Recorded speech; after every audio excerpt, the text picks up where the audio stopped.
Време е да започваме с втората част от нашите разсади, които вече ще бъдат навън. Разбира се, може само да си махнеш раничката, моля. Ще ти заболи гръбчето. Няма. Да.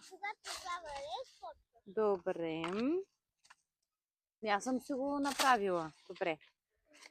Като сега сме си предвидели някои видове чушки, които ще бъдат навън, патладжани и домати рома. Изчакай, сега първо трябва да сложим почвата. В кофата съм си сложила малко пръст за разсади и пръст от градината, вече изорана. При тебе слагаме Зелени чушки. жълти са тези. Жълти камбички, да. Ето тези червените. Не, ако обичаш. И сега остава вече да ги полейме. Децата вече ме оставиха, защото имат други занимания.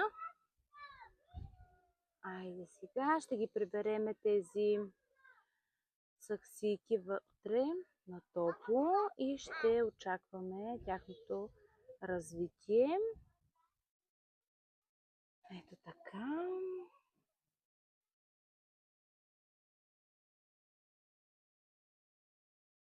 Играта с децата е просто да засадят и да си избягат.